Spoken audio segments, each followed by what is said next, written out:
Welcome to Boston's Titletown Talk. This is Josh, and I got my co-host here, Joe. How you doing, Joe? I'm doing well. How about yourself, Josh? Good. You have a good Memorial Day? I had a very good Memorial Day. How about yourself? That's awesome. Yeah, me too.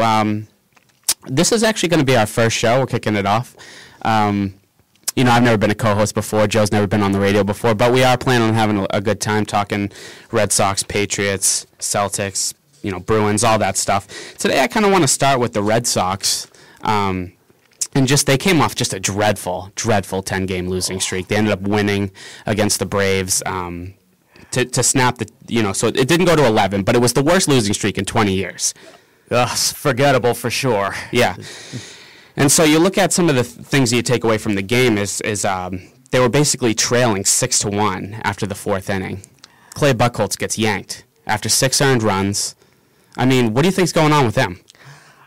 I remember reading in a tweet earlier today that Buchholz was blaming the excessive heat in hot Atlanta for his poor performance, but there's definitely goes deeper than that.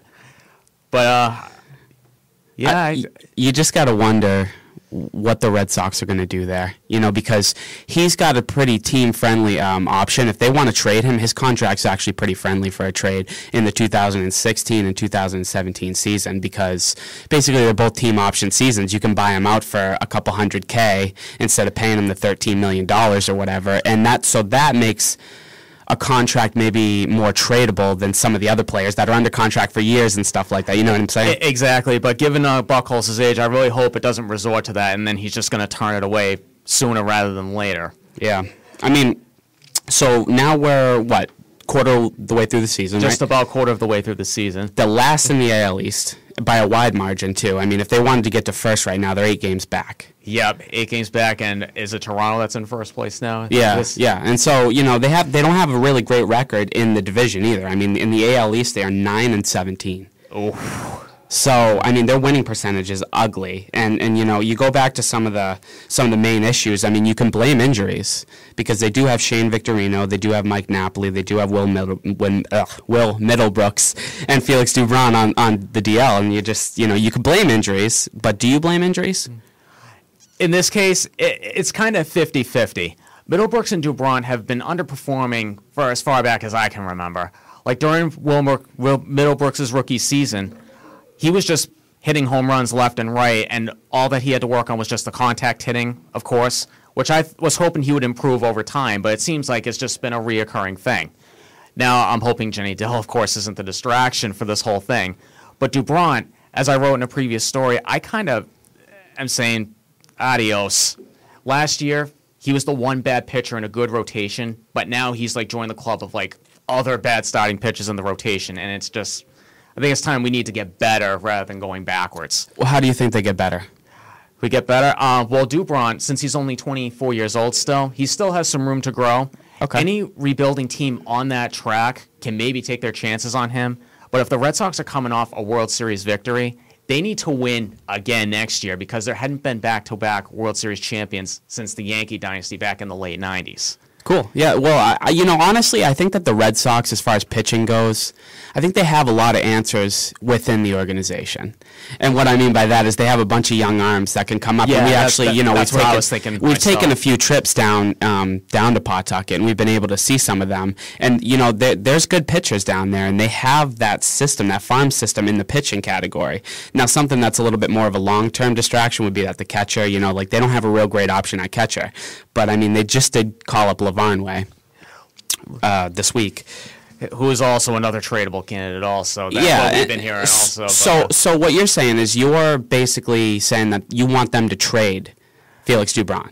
I say see you later, Dubron. I've lost all hope for that guy. That's amazing. I wouldn't trade Dubron yet. Like you said, he's only 24. He's my age. You know what I mean? And it's amazing to think of what the kid's already accomplished. Maybe I'm speaking of an older generation, but who knows? Yeah, because I'm almost 30 years old. So I mean, he stepped in. I mean, in the World Series run, he stepped in and he did such a great job. In my opinion, I think he came in and gave you valuable innings when you needed him. I will give him credit to this. Last season, yeah, he did get off to a bad start, but then he did change his approach, and then May into the All-Star break, he did start to turn it around. I mean, Ryan Dempster gave you a gift from the gods above. by retiring. You're free with all his money. That $15 million contract. Dubron stepped in for him pretty much last year in the World Series run anyways. So it's like, see you later, overpaid 40-year-old pitcher. You know what I mean? That's just way past your prime. We already have Jake Peavy taking up the old useless bag of bones, slot. So bye-bye, Ryan Dempster. Yeah, he'll be a rental at some point, too. But treat him like a rental, rather. But, Buchholz, the other day, he just goes 3 innings. He gets yanked after 3 innings, 6 earned runs. He walks a career-high 8 batters. Dang. So now 8 batters? Now my big question is, what the hell do you do with this guy? He should be taking notes from Kurt Schilling, who never walked a soul. I just think that I don't really know what other teams around the league think of Buchholz, but I'd be looking to move him, honestly, because he's the most tradable He's player. on a major league contract, which means you can't send him down, unfortunately. You can't send him down to AAA. The whole option spiel, yes. The only thing you can do is you can put him on the DL, which has actually come up in the past few days. Which may happen. He claims he's not injured, so the DL thing seems a little bit weird, because you put him on the disabled list. It kind of seems like an oxymoron, like freezer burn. Like, what are you doing on the disabled list when you're not disabled? When you're not disabled, you just suck. Yeah. Well, put it bluntly, why don't you, Joe? No, but basically, there's just these quotes that, John Farrell comes out and says there's no determination right now about the right-hander making his next start. So Farrell right there is not committing to Clay Buchholz for the next start. No, do you think he's going to go back down to maybe his spot starting days when he first started his career? Just come out of the bullpen or just start when called upon? It just stinks that Buchholz is going to be making $12 million this year. And actually, for his entire career, he hasn't really been overpaid. I mean, this year is the first year that it really kicks in with some serious cash for this guy. Oh, of course. Yeah, it seems like he's not even... Yeah, he's still maybe on a minor league deal. And he has enough money for food, but it doesn't look like he's eaten in 6 months. I mean, he looks like a frail, just human being. I don't really when I see him, I don't see substance. I don't see muscle. I don't see a major league pitcher. I see a hobo that needs a sandwich. He's got his long hair. It's all slicked back. It looks like he just got caught in a rainstorm in New York City. I have no idea what's happening. Being blunt's very contagious, isn't it, Josh? Oh, yeah. Yeah. So anyway, so I went back and I looked at May. And I go, okay, well, what's Buchholz done for all of May? Because it's not fair to just limit him and say, okay, he had a crappy start. This is what he is. So I said, okay, there's 5 starts in May. He's averaging 4 innings, 4 2/3 innings to be more exact. So he's not even averaging a game. They're all no decisions until you get to the 6th inning. Not even a quality start. That's long relief type of a pitcher right there. So it makes me think. It makes me point to a bigger issue where could this be Buchholz's last season here? Honestly. Because then he'll have 1 more guaranteed year on that contract, followed by 2 option years in 2015. Is it worth keeping him around for him to give you 4 innings, 4 2/3 innings? Absolutely not. Paying him $12.5 million per year. See ya. Yeah. I mean, that's pretty much the way I feel. But then anyways, I mean, so you take away some more stuff from the Memorial Day game, and you got David Ortiz. In that 10-game losing streak, he hit 118. Just 118. And he's one of the best designated hitters that we've seen in this league for forever. And all he's paid to do is come out of the dugout, hit, run the base, whatever, and then sit back in the dugout. He's never on the field unless you're in a National League ballpark. That's. I mean, do you get it? This guy might be the first designated hitter to be inducted into the Hall of Fame. I mean, he's no chump. He's no chump. He's no awesome. chump. He's not a slouch. He is a true Hall of Famer. He's the best player the Red Sox have had in quite a long time. So he hits 118. But then they break the streak. And how did they break it? Who steps up? David Ortiz and Dustin Pedroia. So now I'm starting to wonder, David Ortiz is 37 years old. He's 37, a DH.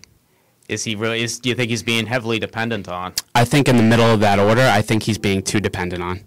I think that if he doesn't hit, you get a 10-game losing streak. I think if he hits, you win. The numbers add up there. It really shouldn't come down to just one person, should it? It really, Dustin Pedroia. It really just came down to the old faithfuls. If you look at it.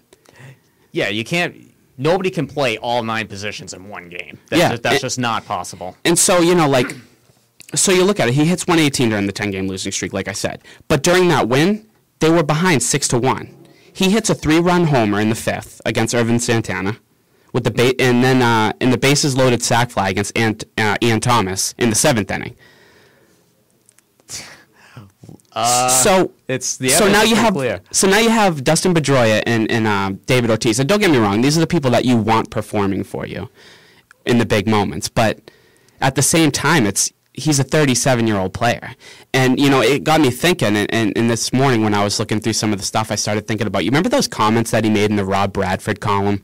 That the Red Sox were too dependent on him and that he felt like he was the all-star and he was getting too much of the workload on him, and he said that there should be some 20-something-year-old studs, behind him in the order. I do agree with that statement. It's he's not getting any younger. Like he even said in that article, he's 38 years old. Every year, it's like, what am I going to do? Am I going to play? Right, I said he's 37. He's actually 38. What the hell? Oh. So it's just another year compounded with that, and you're just wondering, like, how much longer? And honestly, the 118 10-game, that he hit over those 10-game span, is that going to start to be more of a reality than something that's not, what he does? Because he's a great hitter, but he's getting older. He is getting older. I mean, we were very fortunate last season that he didn't suffer any devastating injuries. Like he only missed, I think if I remember, he only missed a week last season to start off, and then he came in and he didn't even skip a beat. But is he injured that we don't know about? We don't know. See, I don't think he's injured. I just think, Mother Time, she takes all of us. And, as much as you want to avoid that, you can't. Eventually, that age, you slow down. He's not going to be as effective as he was. And I think that the Red Sox signed that contract, and I hope they weren't expecting it. Because it makes you wonder, okay, well, that was a bad decision. If you're expecting David Ortiz to be the David Ortiz when he was 31 years old, when he's 38, it seems a bit. It's not like how he was back in 2004. No, so I mean, this is a great quote. I'll give it a try, but I don't think there's a baseball player that has lived through this pressure at my age. What do you think of that? There really shouldn't be this much pressure at his age. I mean, if he still feels like he's the backbone of this team, okay, but it's up to the other 9 guys in that order that have to step up to the plate and, get on base, driving some runs, whatever. Because if I'm reading this correctly, too, hitting 118, and he didn't even drive in an RBI during that streak. Right, and I think there was a total of 1 RBI in that whole 10-game streak. I read that somewhere. That's for the whole team. That's where everybody has to step up. It's a bummer. So you're saying that it's the other 9 people in the order. It's got to be everybody. It can't just be Ortiz. Primarily, who are you putting the bat on? Honestly, for lack of a better term. Honestly, it would go on the new guys, Grady Sizemore. It would go on the rookies, Jackie Bradley Jr., Mike Karp, mostly A.J. Pierzynski, and he's even older. Yeah, Pierzynski, when I look at Pierzynski, and this is just a side note because I don't even want to get into that bum, I think he sucks. I'm not a fan of Pierzynski. Anytime he's in the game, I'm like, there's a loss. And I know I'm over-exaggerating, I'm overstating that, but I don't like anything That's he just does. How he is. He just overthrows, steal when the base runner's stealing. He just overthrows the second baseman. It goes into center field somewhere. I just think he's horrible. Yeah, he is. I didn't like him even before he came here, and now he's here playing like garbage for us. I don't like him even more. I think he's even worse. So you put it on Bogarts at all? On Bogarts? Well, given the circumstance, he did come into the playoffs last season, and he stepped up big time. And I don't think his feet are quite wet yet. But I would kind of blame that left side of the infield between Middlebrooks mostly. And Bogarts, I'll give him a little bit of leeway. Yeah, Middlebrooks is the one that is just, you want to trade him now, but every single game he plays in the MLB, it makes him a little less valuable because he's just not playing right now. And he's only got one option left. So if you're going to option him, he's on the disabled list right now, I believe, right? Yes, he is. So if you're going to option him, you can only do it one more time. One more time. Otherwise, he has to go through waivers. Yeah, and so now you start to wonder, okay, every game he plays, he's kind of hurting his trade value, and that kind of hurts the Red Sox in the long term if they're trying to move him because, oh yeah, by the way, you got a kid named Garen Cicchini down there that's just killing it at third base. That's just a stud. And he's not great in the field yet, but are you willing to take a more offensive approach-minded player and stick him at third base, or are you gonna, because the hardest position to play in the field would be the shortstop position, which is why Bogaerts is having an issue. Yeah, because he was playing third base most of the postseason last year, and Drew was taking up the shortstop. Right, and so now we'll get into Drew later on, which little teaser there. But you start to wonder. It's just like, okay, so you have Cicchini that's going to be your long-term fix, maybe. Until he gets that third base position, you kind of got to either rely on Middlebrooks or maybe Herrera, who they signed, or like they're going to do. They're going to move Bogaerts back over. You're going to have to do stuff like Brock that. Holt, who they've been calling. He's been coming up and down AAA in Boston. And so it makes you think it's going to be third base by committee. And it's going to be that. It sounds like it's going to be that case. So back to Ortiz. So you think about it. Guys my age are supposed to be complementary players. Nobody signs guys my age to be the man. And that's the big quote to me, because I think that the Red Sox did sign him to be the man. They may have signed him to be the man, but do you think that Ortiz is saying this because he's trying to be this vocal leader, saying, hey, it can't just be me. It's got to be every single person in this clubhouse. Yeah, I mean, and these quotes were taken way back in March, before any of this bad crap happened. Before any of the crap hit the ceiling. He's saying that, listen, most teams don't sign players my age to be the man. And I think they did. I think they made a huge mistake, and even Ortiz was telling them, thanks for all the money, but I don't think I can be the man. This might not be my job anymore, but they did the same thing with Napoli, and he's on the deal as well, so it's like... So this isn't saying much, but Ortiz basically is the man so far this season. He leads the team in RBIs, in home runs. He's second on the team with batting average. Brock Holt's got actually the best batting average, but he's only played. But he's only been here a short amount of time. Yeah, so you're going based on games played and all that stuff, really just taken into account. Second on the team in batting average. You know who's first? Who's that? Bogaerts. Bogaerts? Surprisingly, it's Bogaerts. He's got 270 something. Honestly, I'm not that surprised. He is good. Yeah, I mean, Bogaerts has a good... He's got a lot of potential. Yeah, and it makes you wonder why they're screwing with him. But, I mean, that's a story for another day, really. So, you could take a whole bunch out of this 10-game losing streak, and none of it's good. But they end up, they get off the snide, they win. It's a good win because they came back in the end. It wasn't in Fenway, so it was a good road win against, the Braves are whatever. They're not great. Not great. But, it's the way you have to play in Boston. If you fall behind, you got to just climb back in it and win. Just suck it up, get in there, win the game. Right. End of story. Right there. I'm with you. So then, so they have a problem. Bogaerts has obviously been struggling. So they're going to sign Drew. They signed Drew a couple days ago, I think, based on the current rules with their CBA or whatever you want to call it, the MLB option rules, if you will. He has to spend at least 10 days in the minor leagues before joining the Red Sox. So since they signed him last Wednesday, that puts his earliest season debut at June 2nd. Which is coming up very soon. Yeah. So what do you do with him in the meantime? In the meantime, how... You have two options. You can either put him in Pawtucket, because he's done with his stint in the single A. Single A isn't going to do anything for someone like Stephen Drew besides get him a little exercise. Yeah, single A is just a workout at the gym. That's really it. He's either heading to Portland or he's heading to Pawtucket. And for me, and my dollars, I'm sending him to Pawtucket. Because that's where the better players are going to be. That's where he's going to see better pitching. That's where he's going to see harder things to ground, harder things to defend, all that stuff. I think all of it just has to happen in Pawtucket. But there's a little shred of doubt there. Like, he could go to Portland to even get a little bit more experience, and I don't think that maybe that helps him. I don't think that'll end up becoming the case. Because I think this would be beneficial for Drew to go to Pawtucket anyway, because if, like you said earlier about Garrett Cicchini, he's going to have Cicchini playing right next to him. He could either give him pointers from a veteran's perspective, or is he going to really play hard and get back up to Boston and not let this whippersnapper right next to me beat me up to Boston. You know what I mean? So whippersnapper. So we're looking at it now, and now I'm starting to think, okay.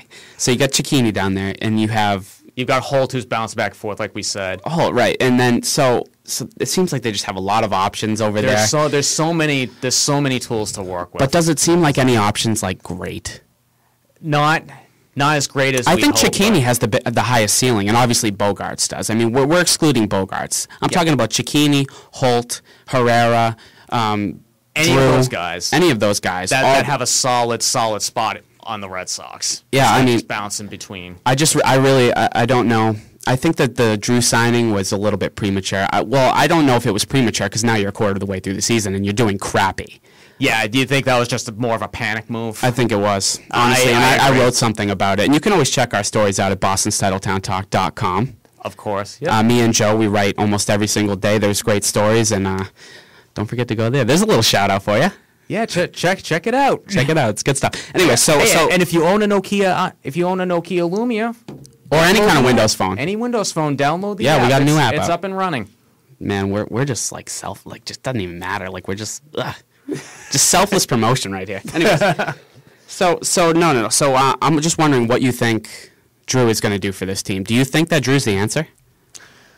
Well, defensively, I think he'll still be solid, but it clearly was a panic move, and I really chastised him last year in the postseason because he was not hitting, he was striking out, he was making a lot of unproductive, and the outs were even unproductive, not even a bunt or a sacrifice. Like, they were just completely unproductive. But Drew, I don't know, he was definitely way too premature. Yeah, for me, you should have just stuck without Drew. I mean, he says he's been working out, but do we even know if June 2nd's realistic for him? I mean, he hasn't played in the diamond all year so far. Keep in mind, too, his agent is also Scott Boras, who likes to really oversell his clients. Look where Jacoby Ellsbury ended up. Yeah, I mean, I actually do want to dive into that, and we're actually kind of running short on time, believe it or not. But so that's the whole thing. You go back to the story and you say, okay, like the Yankees and the Red Sox, who would you rather be right now? Because the Yankees right now are number 2 in the division. Well, it's kind of hard for me to pick a New York team over a Boston team, but honestly, the Yankees have a lot to fight for right now with Jeter retiring at the end of the year. So they've got a lot. They got a spark right now, kind of like the Red Sox had last year, which is now lost this year apparently. Yeah, I mean, like to me, Lucchino a few months ago, I think it was in February, we wrote an article on it, and we said he basically chastised the New York Yankees for going out and basically purchasing their players like they always do. And Lucchino and Levine, who's the Yankees owner, kind of took a shot at each other. They had a little owner war back and forth. And really, I just cringe every time Lucchino's in front of any kind of a microphone. I just it makes me just want to hurl almost. Man. But he basically says we're different animals. I'm proud of that difference. I always cringe when people lump us together. Other baseball teams sometimes do that. They respect each other, but at the same time, he says, I think we've taken a different approach. If you compare what we did last year in the offseason to this year, there's quite the contrast there. And he's saying that the contrast is between him and the Yankees, their organization and the Yankees. And then, obviously, they fire back and say, you did basically buy players. But what I'm just saying is, who would you rather be? I mean, we're going back now a few months ago to a shot that Lucchino gives to Levine and the Yankees, coming off the high of a World Series. Who would you rather be now? Would you rather be, the Red Sox gross the 3rd most in the MLB as far as just money, according to Forbes. So this is real crap. And they're dishing out $159 million in player contracts and coach contracts, according to Deadspin. But that's a difference of $177 million. So I ask you, what would you rather have? Would you rather have the owner that just goes out and buys Jacoby Ellsbury and signs lucrative contracts in order to be second in the division and have a chance to be first in the division, only 2 games back? Or would you rather be the Red Sox, who are sitting there 5th in the division, relying on a bunch of kids, that can't, or aging veterans, 38-year-old David Ortiz's? Yeah, that is a tough question, but from my perspective, definitely if you want to win, you have to spend. You want to spend. You want to have MLB-ready players on your team, which is what the Yankees took. But spending all that money on Jacoby Ellsbury, and also they spent money on a frequently injured Brian McCann and other players in that nature that are constantly getting injured. I'm surprised none of those guys have been injured at this point and have plummeted to where we are at this point. But to our perspective, our benefit, it doesn't hurt to develop players now and then be in first place again, maybe this year, hopefully, and definitely by the next season or the next 2 years. You want to know what I think? What's up? I think they're not going to make the playoffs this year, but that's just me through 25% of the games. I don't think they're making the playoffs. So we'll shift topics now. Let's talk a little bit about the Celtics. I know that the Celtics is Joe's baby. You know, he works with the organization, does stuff like that. So basically, how do you feel about the Celtics and basically this whole lottery situation? Well, the lottery situation is just an absolutely messed up, convoluted system. The Celtics were expected to pick in the 5th spot. If you go by a typical win-loss record, that would have happened. But the lottery, the Cleveland Cavaliers on a 1.7% chance at winning it went from 9th to 1st. Now, we thought they were going to get into the top 3. But when I found out they got the number 1 pick, it's like, seriously? They get the number 1 pick, and they were an erratic mess. Like, the chemistry was bad. They didn't even attempt to tank. They were actually fighting for a playoff spot, acquiring Spencer Hawes and acquiring Andrew Bynum. Well, Spencer Hawes was through a trade, but Bynum was through an offseason move last year. And they had Mike Scott, who coached LeBron James during the first go-around. And, yep, he's, again, in the coaching unemployment office. But the whole lottery system, I think the top 3 is just drawn in the lottery, and everything else goes by win-loss record. Now, the lottery basically was in place primarily to end this whole, tanking spiel, which I think now it's encouraging it even more. Because if you're the worst team in the league, you have a 25% chance at landing that pick. But in my opinion, 25% out of 100 is still very slim. Now, I know, you and I, Josh, have been in constant back and forth debates about this whole tanking spiel. I absolutely can't stand that term, tankable loser. Tankable loser is more like it. I'm all in on the Tankapalooza, baby. I am against it completely. Okay, so here's where I've heard a lot of Boston sports fans criticizing the draft lately, the whole lottery thing, and I get it because your team didn't get the number 1, 2, or 3. But except if you're a Cleveland fan. So I mean that's really the argument there, is the fact that Cleveland shouldn't have gotten it. It's not that the Celtics should have gotten it, because I think the Celtics were right where they were supposed to be. They had the 5th worst record. They end up with the 6th worst pick. I mean the 6th best pick. The 6th best, yeah.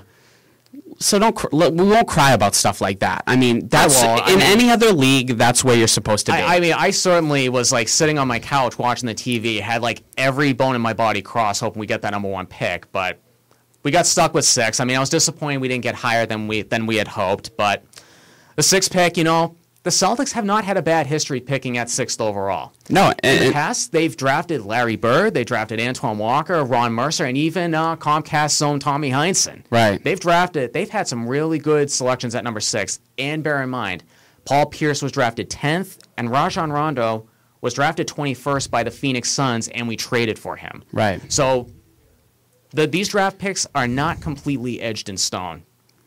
Whatever we get, we make the best of it. Right, and so I think that's really where the Boston fans should attack the draft. And I mean the lottery system, and that's where I think that everybody should attack the lottery system. I think the lottery system sucks. It's terrible. Don't get me wrong, but I don't think it sucks for the reason that I've been hearing all the Boston fans complaining about it and crying about it. I don't think it sucks because Boston didn't get a 1, 2, or a 3.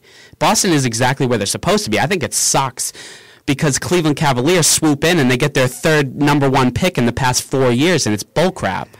Yeah, Cleveland was the big beneficiary of that, but not going to one specific Boston team, but there was a conditional trade that occurred between the Detroit Pistons and now today they're called the Charlotte Hornets.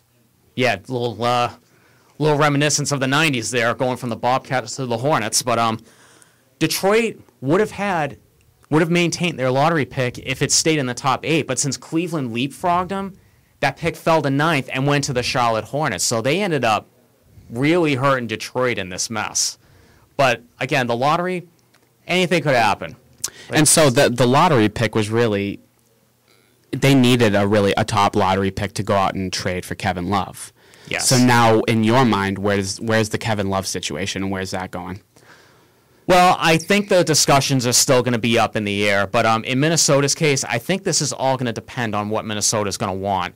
If they're going to want draft picks, then guess what? The Celtics have so many at the disposal. In the NBA right now. Most first-round picks like in the next few years, including the Brooklyn picks, are going to be worth something years down the road because Brooklyn... Pierce might opt out, honestly. Pierce may not stay with them. Garnett, I did hear he actually is going to play one more year with the Nets. But how long that's going to go or how well it's going to do, I don't know. But those Brooklyn picks are going to be valuable.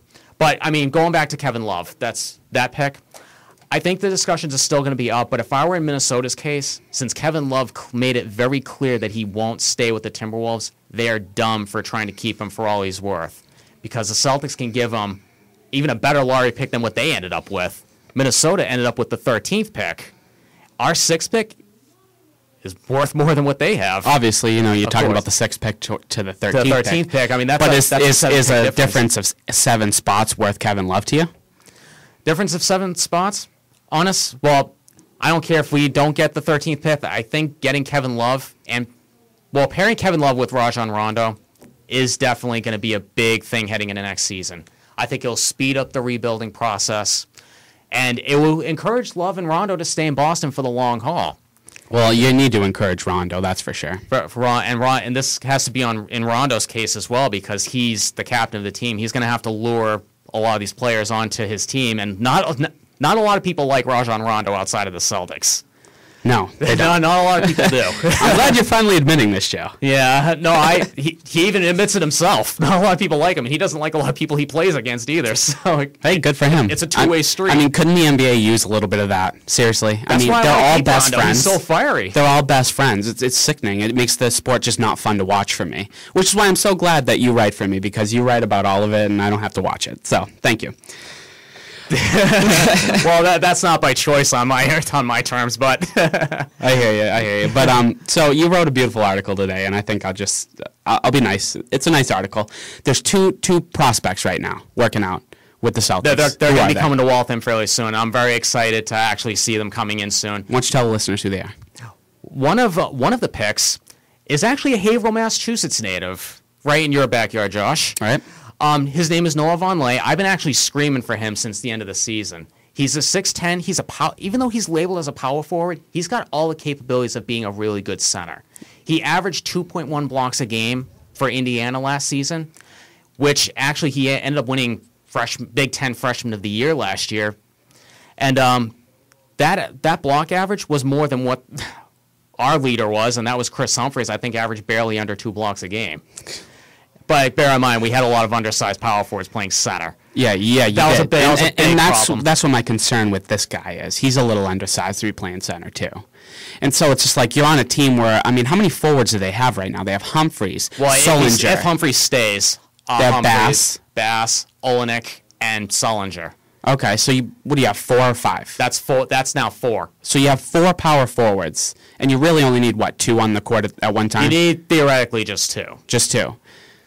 I don't want another one. You know what I mean? And so that's why when they didn't get the top 3, the immediate thing that I thought of was they're not going to get Joel Embiid. The only legitimate center that's right there in the draft. He's going to be taken top 3. They missed on that one. And that's also the other reason that I'm not really pushing for Kevin Love. I mean, he's not a center either. He's not either, but having an all-star like Kevin Love on your team, that's nothing to pass up on. He's a 28-12 guy. I wouldn't pass on this guy. Yeah, I just don't know how much he can give you, honestly, because you actually have a good long-term fix with Jared Sullinger there. I really liked what I saw from Jared Sullinger. I think Sullinger and Olenek are... Bear in mind the limited amount of games I watched. I like him. Well, you've definitely seen the best of them, that's for sure.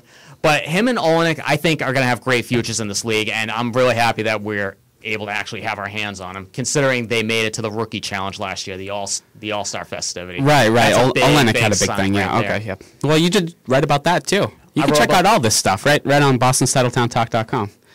Oh, man, it's horrible. I'm just selling it, man. But anyway, so we got to end here pretty shortly because the show's starting to run its course. We got to get out of here. But I did want to throw in a few Patriots thoughts. Brady came out over the weekend and said, he was talking to Peter King of the Monday Morning Quarterback segment, and he said that he had a pretty good idea that the Patriots were going to draft a quarterback. What do you think of that? Well, personally, I don't know much about Jimmy Garoppolo. I hope I didn't butcher that name. No, you did. You got it. I got that. Okay, good.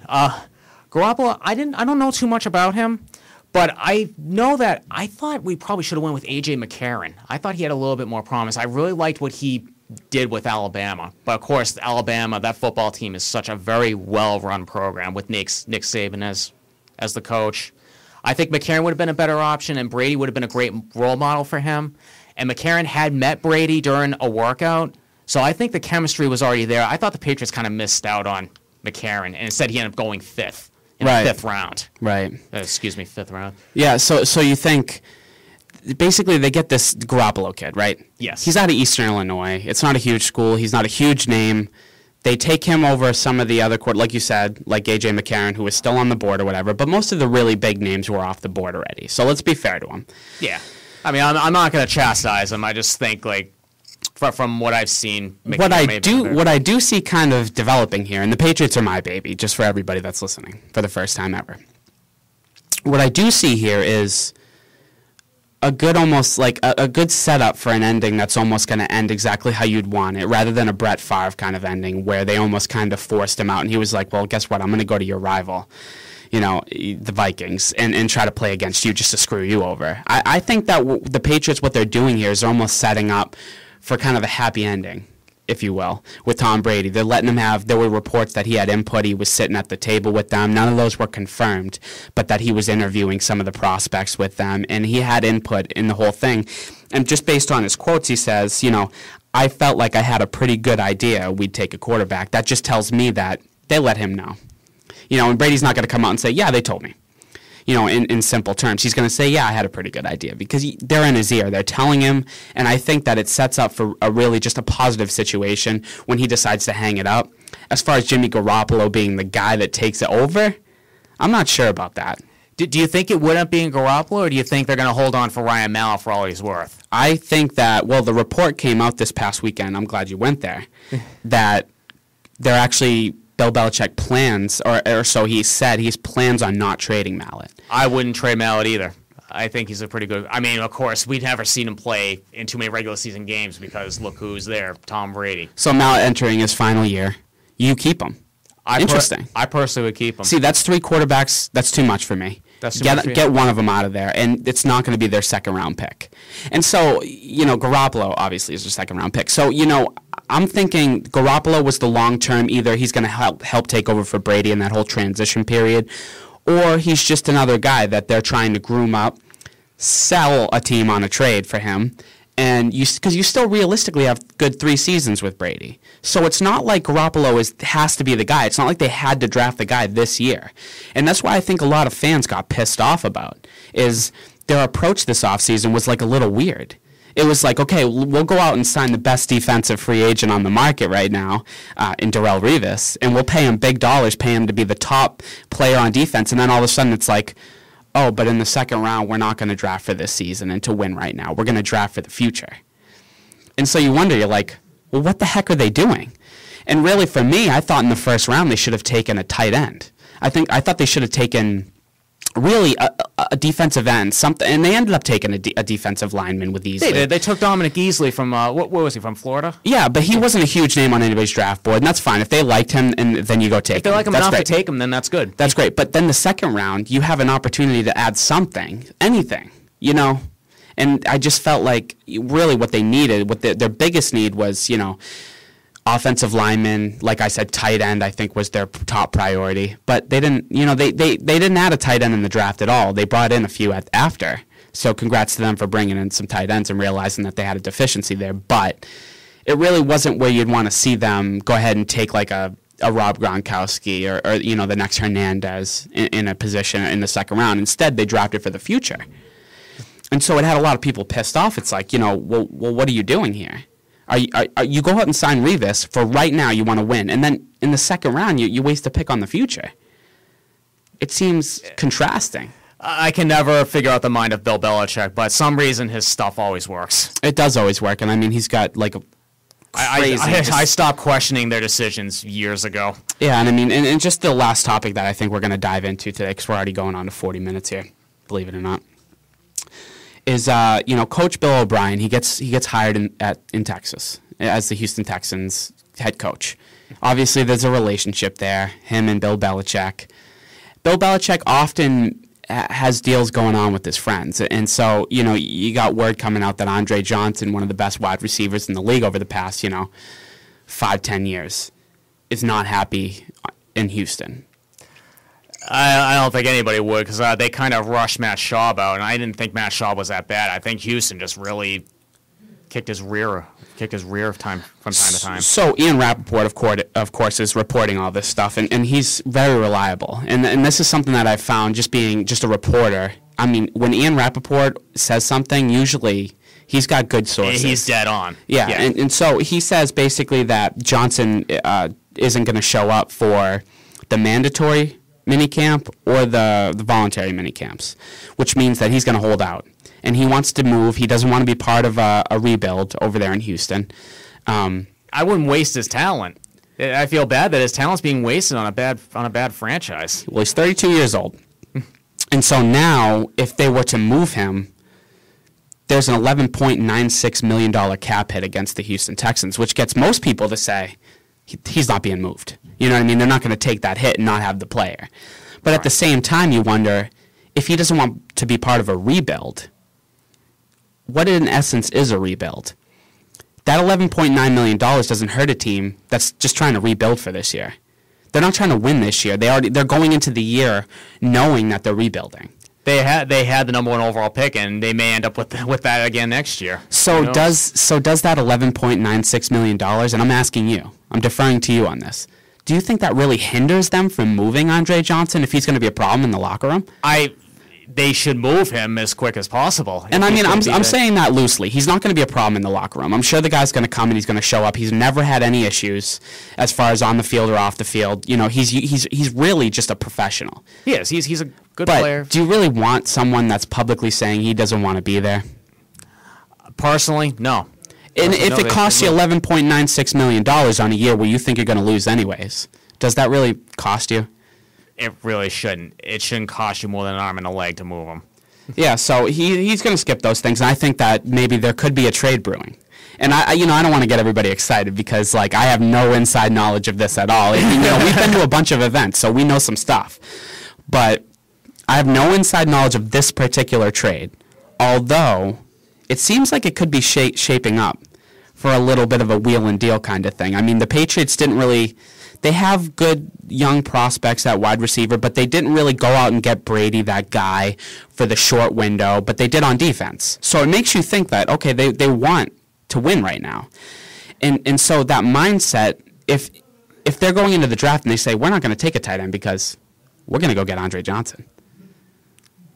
Interesting twist. I mean, I certainly don't want to watch in this Patriots season where we got receivers like Dobson, Kembrell Tompkins, Josh Boyce, who barely played at all. I mean, plays like a lot of inexperienced guys. Like the only guy you can trust two guys you can trust right now. One of them injured, Gronk and Julian Edelman, and I'm so thankful the Patriots re-signed Julian Edelman. Yeah, and that actually took me for a loop. I didn't expect it. I was really hoping they would re-sign him because I didn't like the way they let Welker go last season when they cut him off, saying, "Well, we gave you a chance to sign this new contract with us." Welker had a change of heart. Can't contact the organization again, and then they said, forget it, we've moved on. Edelman is about, I want to say, roughly 5 years younger. He still has a lot of room to shine. I'm glad they kept him. Yeah, Edelman's going to be a big piece, but I think that he's not the biggest piece. And you start to look at the way that the NFL's trending, and they're trending towards the taller wide receivers. They're trending towards bigger tight ends, bigger cornerbacks. Like receiving tight ends. Yeah, like catching tight ends. Let's take for example the Seattle Seahawks defense. They're all taller cornerbacks. They're bigger, and so I think everything's trending towards the bigger. And so it would be kind of interesting if the Patriots decided, okay, you know what, we're going to go with the trend, and we're going to go ahead and we're going to try to get Andre Johnson. And that's why we're not going to draft a tight end, because best case scenario, we have one of the best tight ends in the league if he's healthy. Worst case scenario, we have a few serviceable tight ends, while we have a tight end-sized receiver on the outside catching one of the best wide receivers of the past decade, catching balls from one of the best quarterbacks in the past decade. Yeah, there you go. So I think that's how we're going to end the show today. I mean, I think we touched on almost everything. We touched on the Patriots. We touched on the Celtics, obviously, when we touched on the Red Sox, which are obviously the only team in season. So if you're going to listen to the show, you're going to probably hear a lot of the Red Sox stuff. Basically, we're going to dive right into the Red Sox. We're going to talk about it all the time, but we're also going to dive into everything. We're not going to be one-minded. If you have any suggestions, don't hesitate to contact us. TitleTownTalk@outlook.com. You shoot us an email. We'll research it. We'll talk to people, and we'll figure out when we'll talk about the things that you want to hear. And that's the point. And you just got to hear 45 minutes straight of unadulterated, no-filtered, hard sports takes, the best sports takes, and you didn't have to listen to any stupid commercials about Geico or Aflac or anything stupid about car commercials. You didn't have to hear any of that crap. Progressive. Yeah, screw them. All those insurance agencies can suck it, because you don't have to advertise with us, because we don't have any advertising. It's straight off the top. Thanks to Port Media for putting us on. This is a huge opportunity for us. We're looking forward to doing a ton of huge things with the Titletown Talk name. We're going to be going to Patriots training camp coming up this summer, which we're really excited about. They have a Bloggers Day, and we're going to be able to go there. And we've had our Pawtucket press pass that we've been given there. We've had the Maine Red Claws press pass. We got Joe hitting up all the Celtics games. He's going to be going to the summer camp. And why don't you tell them a little bit about that? All right, so the Summer League is coming up at the end of July. And so the Celtics will be having a lot of their younger players there. You'll be seeing Kelly Olynyk. We'll be seeing Phil Pressey. We'll be seeing all of the draftees. And even we'll be seeing some of the players that were on the team last year. Chris Babb, Chris Johnson. They all got invited to go down. So, and we may even see Sullinger, because he couldn't go last year because he had back surgery. So we may be seeing everybody, maybe half the team down there. So they'll be playing a summer league, and we'll just be getting all the younger players up and running again, and we're very excited. It will be at the ESPN Worldwide Sports Complex down in Disney World. Getting ready to soak up some sun, maybe hit a water park or two. And that's what we're all about. We're trying to get as much information to you guys as we can. Thank you all for tuning in for our first show. I promise we'll just continue to get better. This is, like I said, it's one of our first times doing this kind of stuff, so we had a great time. Thank you all for tuning in.